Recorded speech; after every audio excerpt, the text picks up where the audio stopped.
Greetings, everyone. Thank you so much for tuning in to this program overview of the Justice Law and Criminology and Terrorism and Homeland Security Policy programs here at American University. My name is Alex Clayton. I'm the graduate advisor for both of those programs. And this video is meant to introduce you to the program, to talk about the requirements in the program and provide an overview of what you're going to do here and what you need to do to graduate. And then we'll talk about the registration process for new students. So the idea here is that once you're done watching this video, you should have everything you need to send me an email with the classes you want to take, which I will review and then verify, and then I will grant permission for you to register. So it's that simple. I'm going to try and keep it to about 45 minutes to go over everything. So we'll see how it goes. So just to start off the bat, so again, my name is Alex. I started here as a graduate student in the JLS program, was Justice Law and Society, before it was JLC, Justice Law and Criminology. And so I went through the same program you did about 10 years ago, and then I came back to get my PhD, and I'm currently trying to finish that up. So that's, I've been here for about 10 years. I also teach in the program. I teach at the undergraduate level, actually not at the graduate level, but I'm also an instructor here, and I've taught over 20 classes. So I know things from the perspective of a student, perspective of a staff member as an advisor, and from the perspective of a faculty member. So anyway, I'm here to assist you and answer questions as needed. So a couple of things, background about the program. So this program started in the 1970s. It was like a natural outgrowth of the 1960s. There was a lot of turmoil, as most of you know. 60s were a very tumultuous time in America. And there were a lot of issues specifically with policing, right? So we think about like the riots in Chicago during the Democratic National Convention in 1968. And part of what came out of that was this kind of like top-down study of policing and law enforcement in America. And one of the things that the report that came out of that suggested was we need more programs to help us professionalize and specialize for police and law enforcement and other things like that. So that's kind of where the program got its start, right? It was mainly in policing, improving police capacity. We did a lot of stuff back in the early days working with other people's police, other countries' police forces. So like when decolonization was taking place and these countries were moving away from their colonizing or colonizer system, they were developing their own police forces. So we did a lot of work consulting with them in the 70s and 80s to help build up and increase the support and capacity of their police forces. So that's where it started. There was an emphasis on that. Criminology came a little bit later. And then there was also an emphasis on law and society, which is this understanding kind of the relationship between law and social forces, right? To what degree does law influence those social forces, which obviously it does, and what degree does social forces influence the law, right? Which is, you know, if you want to study law enforcement, you kind of have to think first about, well, what are good laws and what are bad laws? And that's one of the things that attracted me to the program. I didn't want to be a lawyer, but I did want to study how good laws and bad laws were made. And then eventually I kind of got into studying what people do when they don't like laws. And that led me to the study of resistance, both violent and nonviolent resistance, including things like terrorism and insurgency, right? So it's kind of a natural progression for me as well as for the program. So it started with those emphasis in law enforcement, things like that, evolved to include this law and society piece. And then in the 2000s, we had a professor here named Brian Forrest, who was kind of an expert on the crossover between criminology and terrorism, like terrorism, public policy, criminology, and how those things can kind of apply to one another. And so in 2009, we started a terrorism and homeland security policy track, like a concentration basically. And that program grew and grew and grew until in 2014, they created a degree program. So MS-JLC was the very first program. THSP grew out of that as a natural outgrowth, which is why it's still housed in the same program. And then about 3 years ago, we started an online-only counterterrorism and homeland security policy program. That is also part of our department at the graduate level. So these 3 graduate programs, I am the advisor for 2, and that's what we're going to talk about today. So what I've got here for you, I've got the graduate handbook pulled up. This is kind of like, this is your guide to the program and what's required.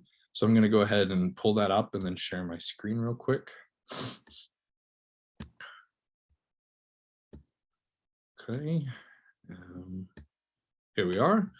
So when I sent you this video, I also sent this handbook, right? So you should have a copy of this in your records now. Just want to start off at the top. Isn't that a lovely picture? Yeah, I helped redo the handbook this summer, and I was the one that picked the picture. So anyway, I think I did good. All right, so table of contents, all that good jazz. Here's the welcome letter at the front, just a couple of highlights, right? So Bill Davies, Professor Davies, is the department chair for the Justice Law and Criminology Department, which houses all these programs and the undergrad program and the PhD. So he's kind of the top dog in the department. So if you have big picture questions, right, Bill is, or Professor Davies is a great venue for that. And he's very open to hearing from students, both good and bad, right? Are we doing good? Are we not doing so good? He's very open to receiving that feedback. So he's there as a resource. And then the director of both programs, the JLC and THSP program, is Dr. Sasha O'Connell, who is also there. And their emails are down here at the bottom, contact info, right? So if you want to reach out to any of them directly. Professor O'Connell worked at the FBI for 15 years. She got her PhD from SPA. And so she's kind of the policy world and the kind of academic world kind of combined. So she's very, very well positioned to kind of speak to both programs and also things like professional development, networking, things like that. So if you have questions about maybe career paths, especially as it relates to the THSP tracks, but also federal law enforcement, right? Professor O'Connell is a really good resource for that. So feel free to contact them because they're here to hear from you, right? Okay, so now to get into the programs themselves. I won't read all this because you can all, read. It's graduate school. At least I hope so, right? But I do want to highlight a couple of things, right? So we'll get to this in just a second, but both programs are 33 credit hours. It's the same number of credits for both, and classes are typically 3 credits each. So that breaks down to 11 classes. Okay. What I wanted to highlight for you real quick before we get into the details is this practicum requirement. So one of your 11 classes is going to be a practicum, right? And there are practicums offered every semester. Sometimes there's only one, sometimes there's 2, sometimes there's 3. Sometimes it's cybersecurity related, sometimes it's homeland security related, sometimes it's policing, sometimes it's corrections. It's a little bit ad hoc about how these get created because they're a really unique class, right? It's a small class capped at 15 students, and it's basically like a large group project where you work with an external client that comes in. So if you're doing policing, right, the client might be International Association of Chiefs of Police, and they come in and they say, hey, we want to expand the number of women in the police force across the nation. We want to study this, right? How many women are there? Is it going up? Is it going down? What initiatives have worked? What hasn't? Because we want to collect that information. And being the Association of the Chiefs of Police, they want to get that out to these chiefs of police. So that was the project. It was a semester-long project, 15 students working with one of our professors, who's the kind of mediator between the client and the student group. And the students work throughout the semester to meet the client's needs, right? And then they put together a presentation and an executive summary with a list of suggestions, and then the client can do what they want with it, right? But in theory, they're going to take that and use that to put money into it and do something real with it. So the practicum is meant to be a hands-on, real-world experience class. It involves, professional development because you have to work with a client. Networking, right? Some students have been hired out of a practicum class before. It's not like everybody gets a job automatically. Absolutely not. But there are opportunities there to network, right? It's project management experience, right? And anything in the federal government, the federal level, has a lot of project management involved. So you're getting all those skills. It's all stuff that you can put on your resume, put in your cover letter, right? So that class is really beneficial. And we only changed that a couple of years ago to adopt the practicum. Before, we used to have what's called a comprehensive exam. And so at the end of your 2 years in the program or whatever, you would take a 3-hour exam to basically demonstrate your knowledge on the topic of either JLC or THSP. And we felt that it was a pain in the butt to get all the questions together, get everybody on campus. I'm glad this didn't happen during COVID because that would have been like impossible. But we switched it over. We said, look, that exam's not very useful, right? And it used to be that master's degrees were not a terminal degree program, which means you would get a master's and then you would get something else. You'd get a PhD, you'd get a law degree, you'd do something else. So the master's were like a waypoint between your undergrad education and more advanced graduate degrees. That's not the case anymore, right? Over the last 20 years, a master's degree has really become a standalone terminal degree, especially for working professionals.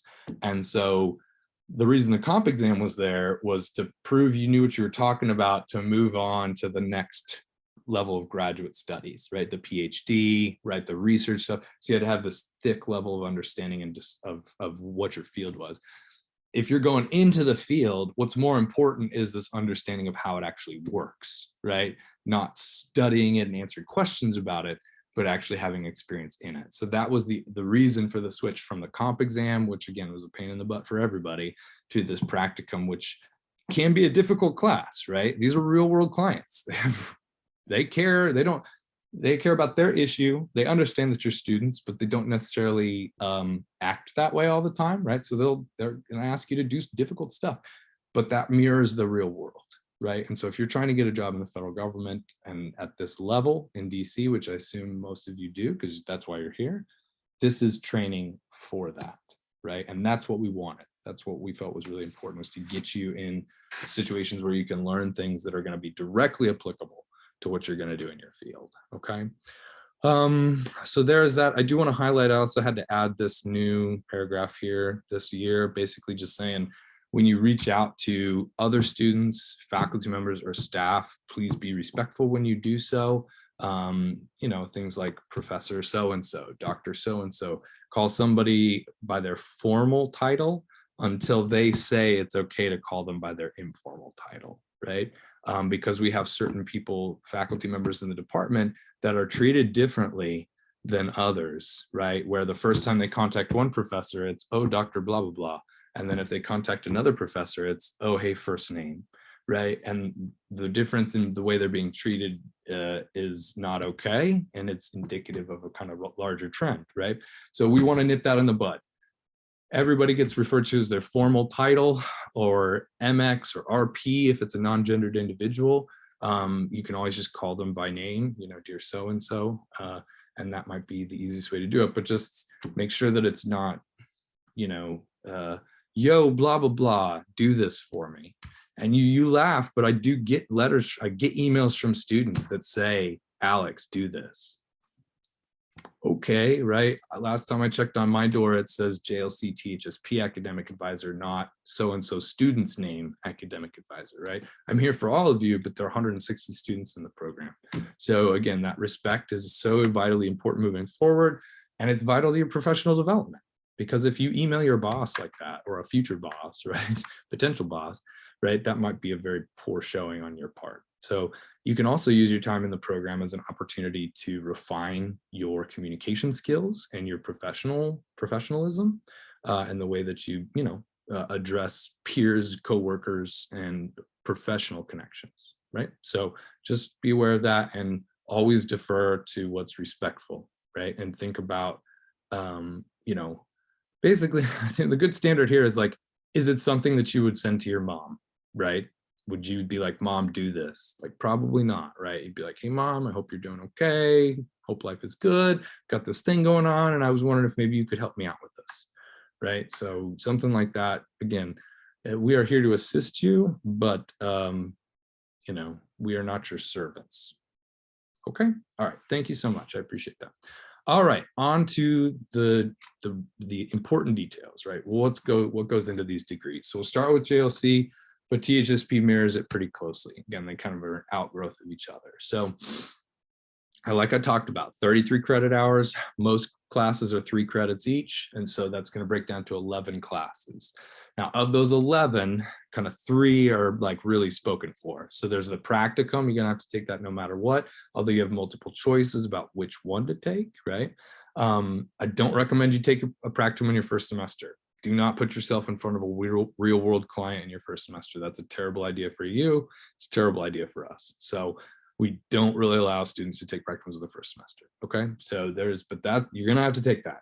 The other 2 that are really spoken for are JLC 680 and 681 under the research requirement. Everybody takes those, right? Everybody in JLC and THSP. So 3 out of those 11 classes are spoken for. So that leaves you 8 classes remaining to kind of pick and choose and kind of craft your skill set and knowledge base, right? That's not a lot of classes. 8 classes is like a little bit more than one semester of undergrad if you think about it. I took like 6 or 7 classes at a time as an undergrad student. But so 8 classes is not a lot, right? So you have to be kind of judicious in what you go with. So the remaining 8 classes break down like this. There's the foundational requirements. There's this list here of, what do we got, 6. You have to pick 2 off of this list, right? So there's lots of different choices here. Research we already covered, practical we already covered. So we got 1, 2, 3, 4, 5. That leaves us 6 more classes. 4 of those are going to become like your concentration. We used to call this concentration, right? But this is basically like choose your own adventure concentration now. So you have 4 courses chosen from this list, right? Which is a pretty extensive list. And then 2 other courses, which are going to be electives. And I want to emphasize here, it says 2 electives that can be any graduate level course within the JLC department or selected from the following list. So you'll notice this list only has non-JLC courses on it. That's because any JLC grad level course can count as an elective. These ones here are particular in that they can count as concentrations, but anything else that's as long as it's grad level and it's in JLC, it will count as an elective here. Okay, so I get a lot of questions about that. I don't want to answer those questions anymore. Okay, so 2 electives, any grad level course, or from this list, right? Important highlight, any course that counts as a foundation, right? Or a core course can also count as an elective, right? So just because it's up here at the top, legal theory, doesn't mean that you can also, well, it's also on the list here, but it does, like, let's say 673. Okay, here we go. JLC 673 is a foundation. It's not listed as a concentration. Oh boy, or I already took 2 foundations. I'll never be able to take 673. No, that's stupid. You can take 673 and it's going to count as an elective class. Okay, very important. This is a very flexible program. It's more flexible than most students think it is. Okay, aside from the 2 research and the practicum, right? We have a lot more flexible. Look at how many classes are on that 4 core courses list, right? Any JLC for an elective and these ones here. And here's the kicker. This is what makes it as flexible a program as it is. Go to the next page, the very top of the page, course substitutions, okay? If a course is not on this list, you can request it to count towards the degree, okay? So I get people who come to me and they freak out. There's no options, right? There's no courses. Okay, first of all, there's 15 JLC courses that have seats available, and there's probably 30 other courses that could count, but you have to do the legwork, right? I want to emphasize that this is graduate school, right? Nobody's going to hold your hand, right? Especially as you enter the workforce. This is incumbent upon you to search the scheduled class, to do the legwork, to find those classes. I'm here to assist. But I am very, very tired of getting classes to say, hey, Alex, find classes for me. No, you have what you need. You have a course substitution procedure. You understand that any course that counts as a foundational or core course can also count as an elective. And you see that any graduate level JLC course can count as an elective, right? So between these 3 factors, you have a ton of flexibility, okay? And the program, right, it has its things that run really well, and it has things, some of these courses aren't offered as regular as they should, right? So you have to leverage these other ways to get courses to count, right? You have to be creative. And that's just part of what it means to be a graduate student, okay? So you've got the course substitutions. There are other degree opportunities if you're interested. There's a JD combined program. It's pretty difficult to get into the law school if you're already here, but it can be done. And then there's also the PhD program. If you really like the program, you really do well, you might want to consider something like a PhD, okay? Okay, so that's JLC. In THSP, I'm going to go, and then I'm going to cover a couple of things that for both programs real quick. But THSP requirements, very similar. Same number of required credits, 33 total. 3 credit classes means 11 classes, right? 2 are going to be the research classes. 1's going to be a practicum. One of the cool things about the practicum, you'll see on both of these lists. Did we do it? Okay, so they did not do it this way, but we will allow a THSP practicum to count for the JLC degree, and we will allow JLC practicums to count for the THSP degree, right? The Eagle service system is not set up like that right now. So if you took a THSP practicum as JLC, it wouldn't show up automatically. But all the graduate advisor has to do is say, yeah, that can count, and it will. So we have already said inside our department, that's fine. You can take either JLC or THSP, doesn't matter which degree program you're in. If it's available, if it's useful, whatever, you can take it. Okay, so that is a nice piece of this, right? So you could take policing practicum if you're in THSP. You could take Homeland Security if you're in JLC. It's fine. Okay. All right. Here's where the foundation courses, there's like one more on here, but it's pretty much the same thing. 2 out of this list, there are 7 courses here to choose from. Some JLC, some THSP. So you got those 2 foundation, 2 research practicum. That's your 5 spoken for. Then your other 6 classes, right? They fall into 2 categories. So electives down here at the bottom, just like in JLC, except with JLC, there's only 2 elective courses, whereas here there are 4 electives. And again, 4 elective courses that can be any graduate level course within the JLC department or selected from the list of interdisciplinary courses above. So you could take JLC 626, which is domestic violence, which has pretty much nothing to do with Homeland Security, and still have it count as an elective. Now, do I recommend doing that? Probably not, right? Is that going to be useful to you? I don't know. That's for you to decide, not for me. That's why we created the flexibility in the program. Because if you say, you know what, I may be in THSP, but I think it's really important to learn more about domestic violence, because I know that people that, you know, commit a lot of these acts of extremist violence or whatever also have, you know, domestic abuse problems, right? There's a demonstrated pattern of domestic abuse among extremist violence, right? Users of extremist violence. So you could say that, you can make that argument, and that's not for me or the program director to decide if that's a good course of action for you or not. So that's why we've said, look, if you want to take domestic violence and have it count as an elective for THSP, you can, right? If you want to take domestic terrorism and have it count as an elective for the JLC, you can, right? So that's where that flexibility is. One of the big distinctions between THSP and JLC is this interdisciplinary requirement for the terrorism one. The idea here is, unlike JLC, you could take all JLC grad classes and graduate. With THSP, you have to take at least 2 non-JLC classes, right? The idea, that's the interdisciplinary part of it. You have to go outside the department and take 2 classes. So we've got government classes listed, we've got public administration classes, there's a religion class, and a bunch of SIS. So SIS is a School of International Service. They do a lot of these things too. So, so again, very extensive list of interdisciplinaries to choose from. Right now, the public administration program has restricted all their classes.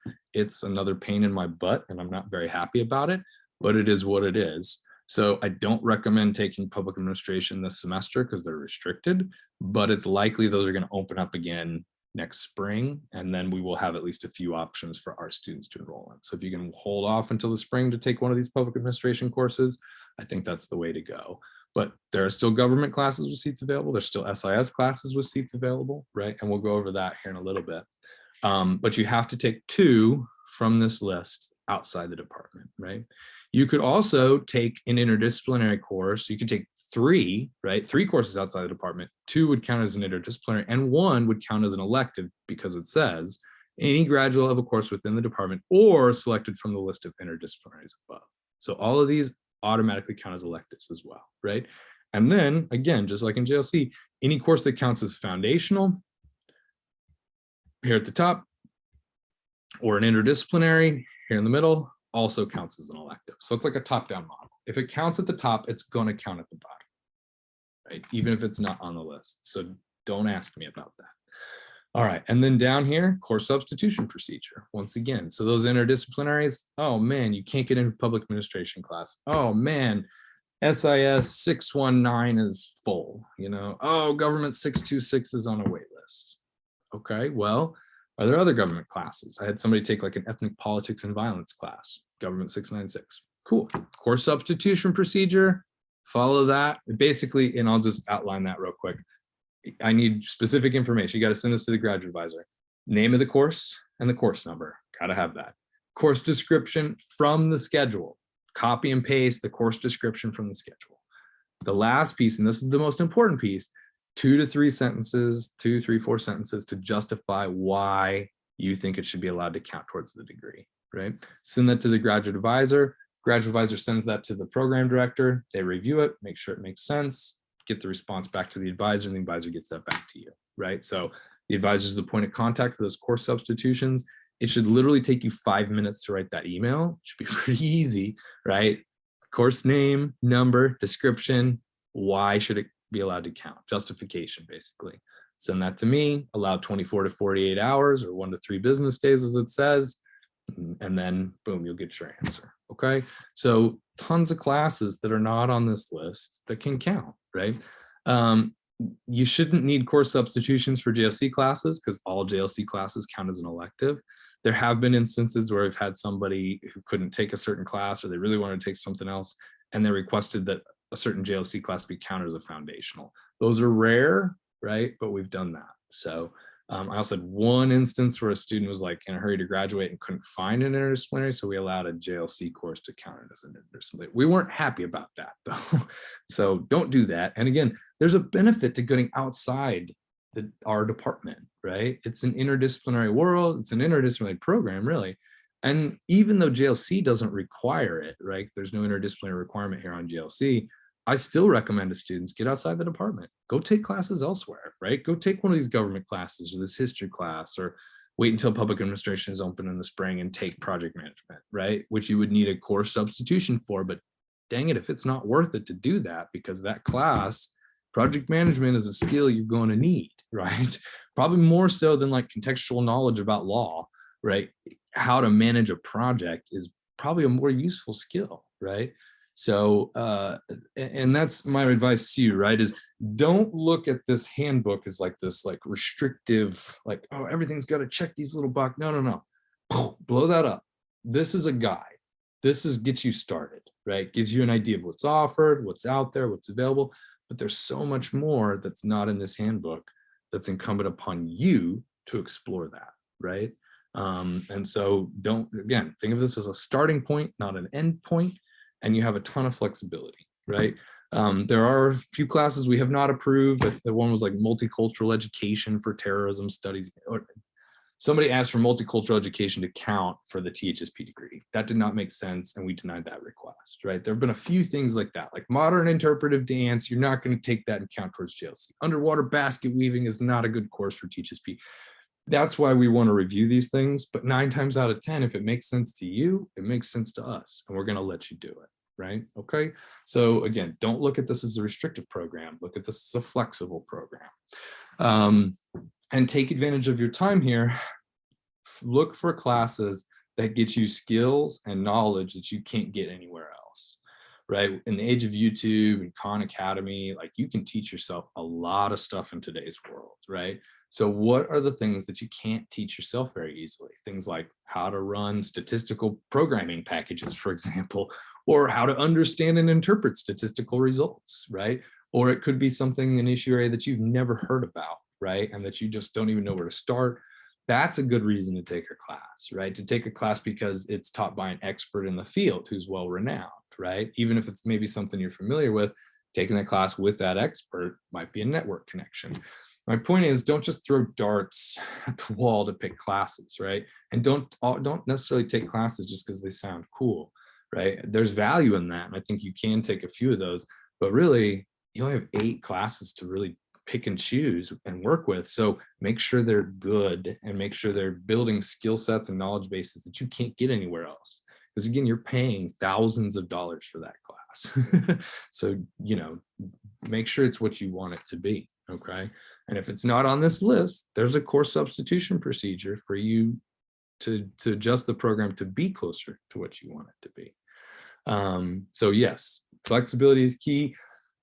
Quick caveat, right? On Eagle service, which is where you'll register and all that stuff, there's a function on there. It's like my progress. That's a terrible function. It's supposed to tell you what you've finished in the program, what you still need to do. It works about half of the time. It's about half accurate. I'm sorry. I wish it was better. I've tried to get it changed and it's not. Don't pay attention to it, man. You know, this handbook, this video, this is what you need, right? So don't look, again, students will watch this video. They'll understand everything I just said. And 1 year from now, they'll email me and say, this course doesn't count on Eagle Service. Okay, cool. Eagle Service gets updated before you graduate. Like there are 160 students. There's no way we can go through and update everybody's profile every semester. It's just no way. So what we do is we use the handbook, we use conversations with me, we use this video, we use the idea that the program is highly flexible and allows us to move forward without getting bogged down and stuck on the fact that the My Progress function on Eagle Service doesn't reflect your progress. I'm sorry. Don't rely on it. Use the handbook, use your brain, right? It's graduate school, but this is not rocket science. It's 11 classes that got to fit in these categories, 2 electives from any grad level JLC course. Any course that counts as a foundational or interdisciplinary also counts as elective, and this course substitution procedure, boom, that should really open things up. So a couple of last minute or last thoughts on these things. So you can take internships or do an independent study for up to 6 credits in both programs. So you could do a 40-hour-a-week full-time internship for 6 credits for 1 semester. Or you could do a part-time internship, 3 credits for 2 semesters. Or you could do 1 3-credit independent study and 1 3-credit internship, or you could do 6 credits of independent study, right? Any kind of permutation of that is fine. You can't do 6 credits of both. You can't exceed 6 credits total, because again, there's only 33 credits. So anything above 6 is like, wow, you basically spent half of the program in an internship, right? So that's not the point. But we do offer this ability to get credit. So you could have a year-long internship, part-time internship, and get 3 credits in both 2 semesters, fall and spring for it. And then you only have to take 2 classes each semester to be considered full-time still, right? So it's a nice benefit. You're only on campus 2 nights a week. And it kind of reduces your workload in class so that you can kind of focus on the internship, which is, going to get you a job, hopefully. And that's why you're here in the first place. So the other thing that we do is most of our classes are 5:30 to 8 or 8:20 to 10:50, which sounds really late, but it's the East Coast and everybody's up late anyway. And we do that so that students can work during the day, right? And then they get done at 4:30 or 5, they come down here, they go to class at 5:30, right? So even if you're full-time, it's 3 classes a week, you're here 3 nights a week. It's not too bad. It's definitely set up so that it's not like undergrad where like everything you do is geared towards the undergrad program. Going to class all day, every day, and you work on the side so that you can pay your rent. And yeah, you're going to do some of that here too, but half of what you're doing here is really trying to get a job, right? And trying to like improve your professional development and like get out there to panels and take advantage of those opportunities that are out there. Because that's half of the value of the program, right? Unlike undergrad, like 100% of your time is focused on just finishing the degree. At the grad level, if that's what you do, you're doing it wrong. It's like 50% of your time should be focused on finishing the degree. The other 50% of your time should be focused on all those other things: professional development, get your resume ready, applying to jobs, going to panels and conferences, doing things out there in DC, that get you experience. And so this handbook, this program, is only part of this broader focus. So don't get stuck up on the program, although it's important, right? It's 11 classes. It's not rocket science. And we encourage students to get internships, do independent studies, do things that will work for you, so that you can leave the program, have what you want out of it, and go move on to the next stage in your career and professional life. That's the goal, okay? All right, so now we've gone over that. Yeah, there's a bunch of other stuff in here that goes over, kind of the nitty gritty, regulations and some other things like that. Also some resources, where to find more about merit aid, loans, things like that. But I won't spend any more time on that. They're all here for you. I'm happy to answer questions via email or in a meeting. But really the big thing was going over the program requirements, right? 33 credit hours, 11 classes. Usually 9 credits is full-time, right? Sometimes students take 12, but 9 credits is full-time. So if you start in fall, the typical run through the program is 9 in the fall, 9 in the spring, skip the summer, 9 next fall, and then 6 in the last spring, because 33 is an odd number. So there's actually 1 semester you don't need to be full-time. So you got 3 semesters of 9 credits and 1 semester of 6 credits. You could move that semester of 6 credits into the summer in between. So then you go fall 9 credits, spring 9 credits, summer 6 credits, and then next fall 9 credits, and be done in 18 months. So you can do that. You could go part-time, take 3 years and just do 2 classes a semester until you're done, basically. So it's not about how long it takes, right? It could take you a year if you really want to Zoom. It could be tough, but you could. I think you have up to 8 years to finish it based on the regs. So it's not about the amount of time. That's whatever works for you. It's about the number of credit hours. As long as you get 33 credit hours and they fit these, requirements, the research and the practicum, boom, that's all you need to graduate. So don't worry about, oh, do I have to be in and out in 3 years? No, you don't, right? And if some students start full-time, get a job, and then switch to part-time and finish up the program over an extra year or so because they're working full-time. Right. So definitely worth thinking about. You can balance things out a little bit like that, or you can just Zoom it. You can just do it in, like I said, like 18 months or whatever, if that's what works for you.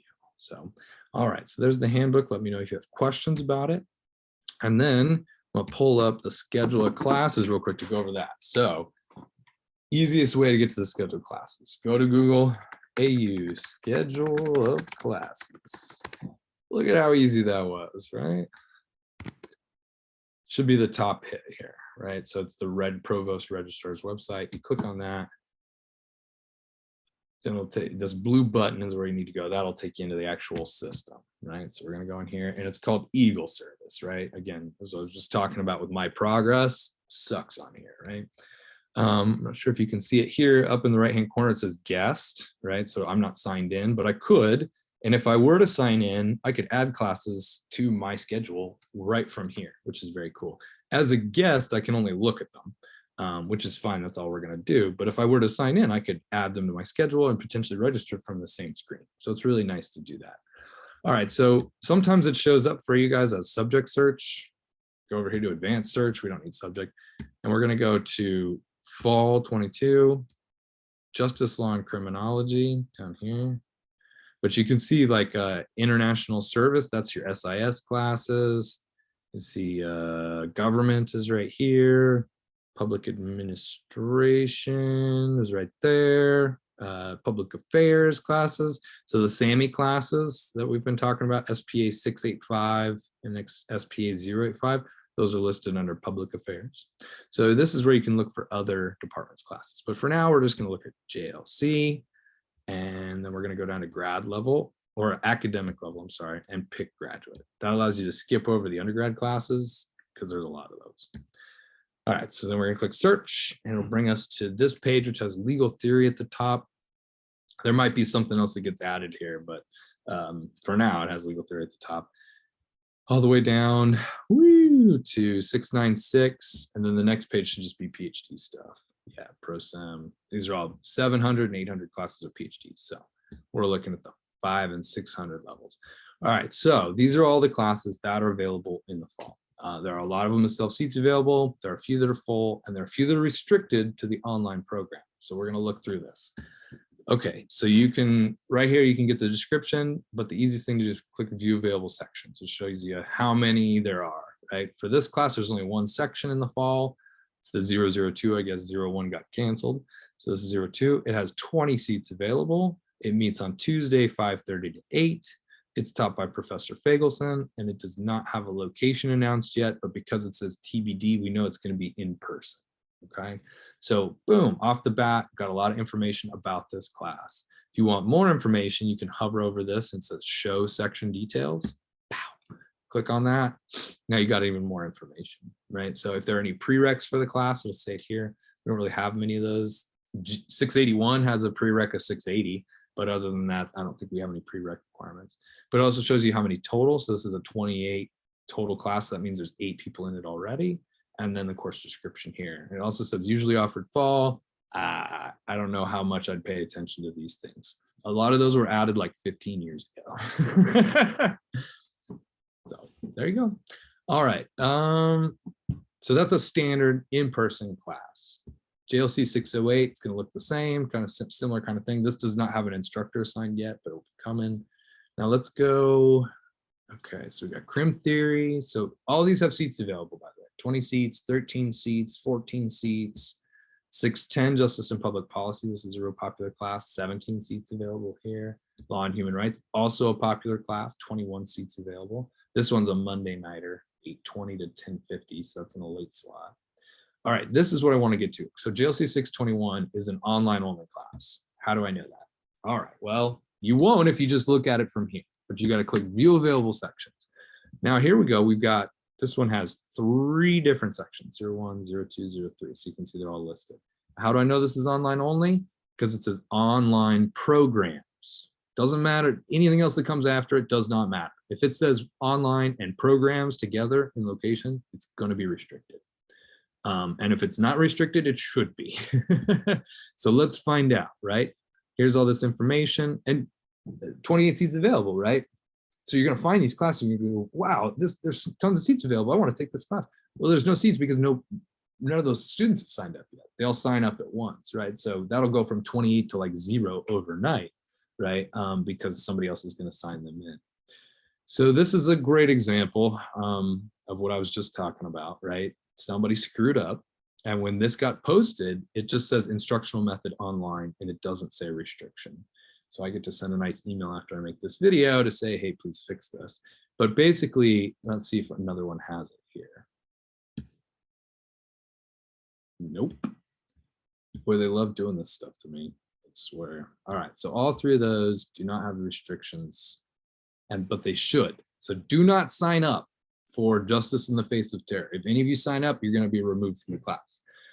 The reason for that, students in the in-person program can't take online only classes.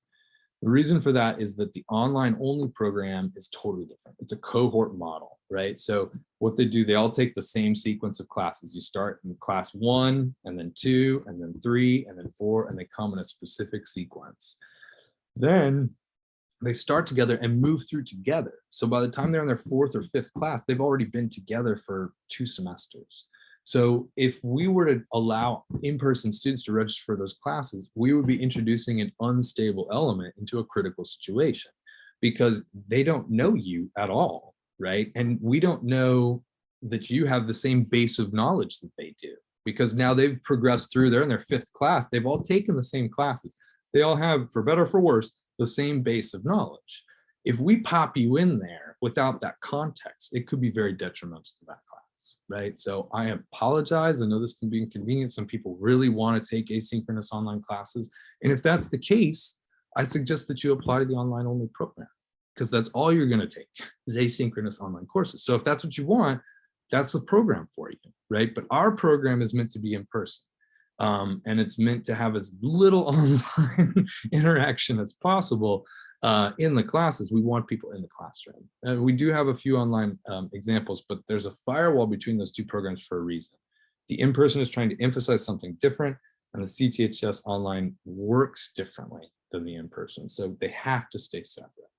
All right, so again, if you register for this class, any of these sections, you will be removed from the class, okay? So don't do that. Let me see if I can find another one real quick that's going to be restricted.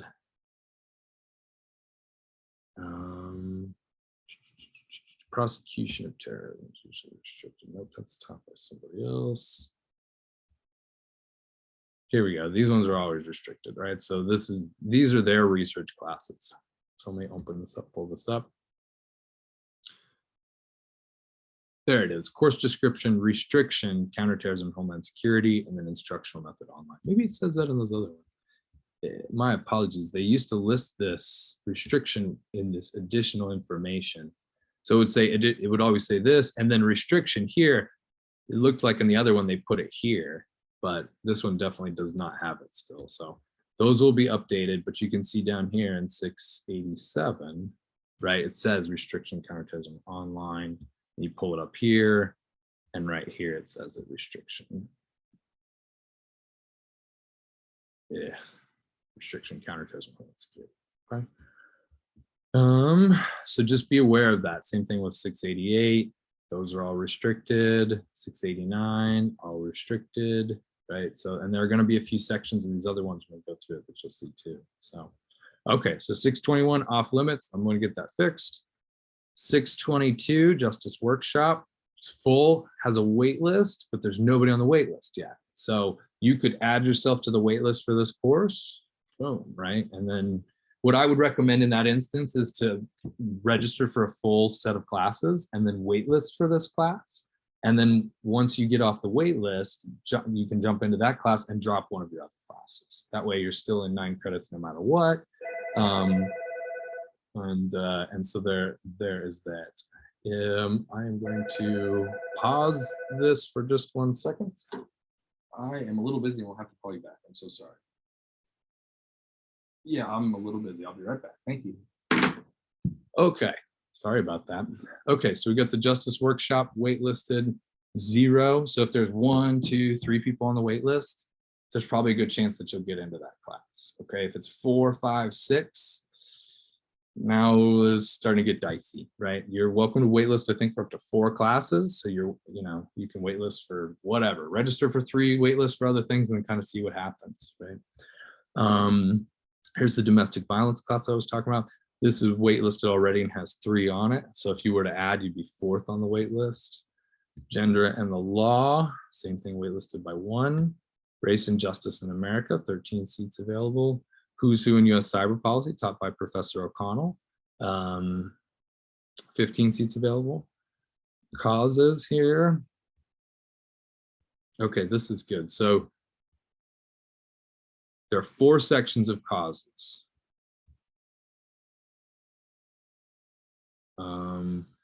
These online programs, these should be restricted again. I don't know why they screw this up so bad. These are where it says online programs, like I talked about, those are all going to be restricted. But this one, 670-004, this one is open to everybody. This is an in-person one. So you can see all of these, right, have 28, whatever seats available. It looks like, if I were to guess, these 2 students are not supposed to be in it because there's no restriction placed on it like there should be. So I'm gonna have to go through and remove those students and change the class. It's the person whose job it was originally to do this to actually do this. But boom, you want to take causes of terrorism and political violence? There is an in-person version with 16 seats still available. So that's my point, is you go through these and some of them might be restricted, some of them might not, and some of them might have 2 sections.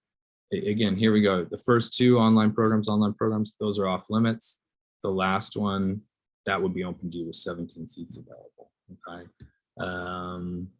Domestic terrorism, security challenges in Southeast Asia, investigating. This one is, this will be restricted, so investigating, but prosecution is open, 12 seats, prosecution of terrorism, you can take that.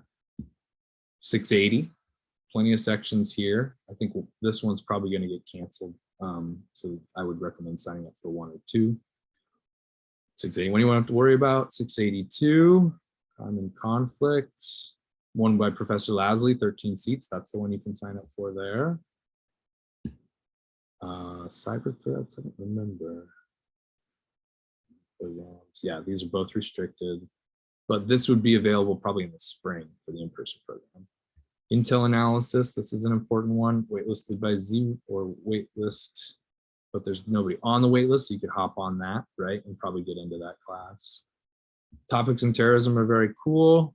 These are like special topics, so there's like one on psychology, ideology and extremism, there's one on foreign fighters, although the 2 on foreign fighters are restricted, but this is another one that'll be available in the spring in person. These ones are all restricted like we just talked about. Internship shouldn't apply to you in the first semester. If you do get an internship, email me, we'll talk about that because it's a different form.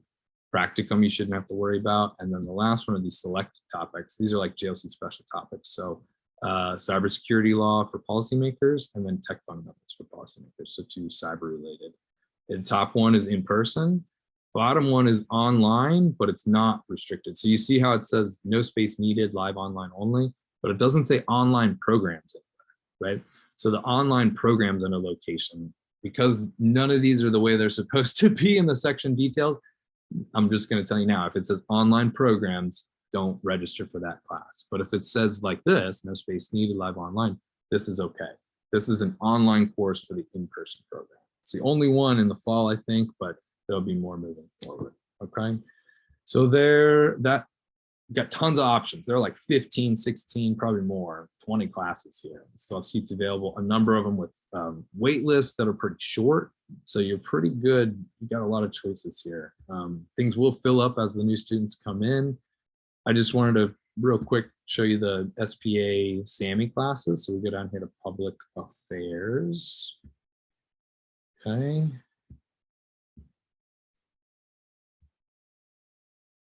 SPA 085. These are the 0 credit SAMIs.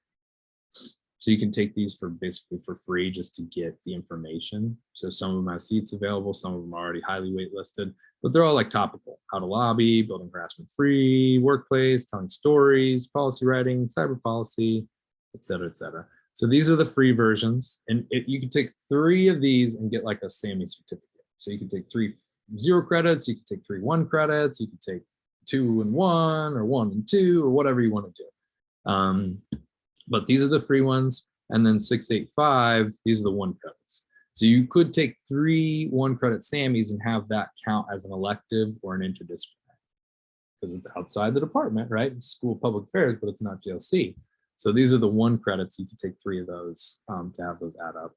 And you're capped at that, just 3. You can't take 6 and have that replace 2 classes worth, but you can take 3 and replace 1 class worth. So I just wanted to show you where to find those. It doesn't show it here. Let's see. These ones down here, the 900s, those are for alumni. So you see how it says SPA 085-906-905? Those all have seats available. That's because they're for alumni, right? So don't register for those either. I don't think you can, it won't allow you. But here, like SPA 05-006, this is open to you, right? So it looks like telling stories with IPUMS data has seats available. Building harassment-free workplace has seats available. Everything else is waitlisted for the free ones, right? Now for the paid ones, for the 1 credit ones, it looks like it's a little different. There's a few other seats here, but just so you're aware. Now, you could totally waitlist for these, and these churn over real fast. So like even if you're 8th on the waitlist, there's still a chance you'll get in. Because if they're weekend classes, people change their plans and say, oh, I can't do that anymore, and then they drop, right, or whatever. So there are the SAMI classes if you're interested in that. And that is pretty much it. In your first semester, I strongly recommend you take 680. Just get it out of the way. If you can take a foundation, do it. If not, don't worry about it. But if you take 680 in your first semester, 681 in your second semester, then that's a pretty good place to be, right? Yeah, because then you finish with your research sequence in the first year, right? And then you do practicum in your second year. That's really the only recommendation I have. There's no requirement that you take specific classes in the first semester. I just highly recommend you take 680. So that's it. If you have other questions, feel free to email them to me. I also included my scheduling link so you can make an appointment with me. If you already made an appointment and want to cancel it because I answered your questions, then just shoot me an email, but I'm always happy to have the time back right now. It's a very busy time for me. So if you can do it through email, that'd be great. And then if not, yeah, make an appointment with me and we can meet, answer your questions and get you ready to go. So just to reiterate, all you need to do to register now is go through, identify the classes that you want to take, whether that's 2, 3, 4, whatever. Identify the classes you want to take, send that list to me. I will go through it and make sure there are no like online only classes or weird things like that. And then as soon as I approve, I'll lift the advising hold on your account, which is preventing you from registering right now. And then you'll be able to register yourself. So you can go on, you add those. Oh yeah, very important. How to register. There's 2 stages, okay? There's adding a course to your plan, which just gets it on the list, right? You're basically, you could have like 18 classes on your plan, right? However many you want. And then there's a register button. So there's a big blue register button up in the corner that it'll be grayed out if you have a hold. But once I lift that hold, boom, it'll be blue. You click that, that'll allow you to register. You can also go into calendar mode where it shows you each individual class. And under those classes, it'll have little register buttons. So if you're having problems registering everything all at once, you can just go through and click register for individual. Also, if you're having problems, just shoot me an email. I'll look into it for you, okay? Because it's your first semester. So that's all I have for you. It's a little bit longer than I wanted it to be, but it is what it is. Thank you all so much for watching. I really appreciate your time. Congratulations again on getting into the program. We're glad you're here, and we look forward to working with you as we move into the future. So take care, everyone. Thank you.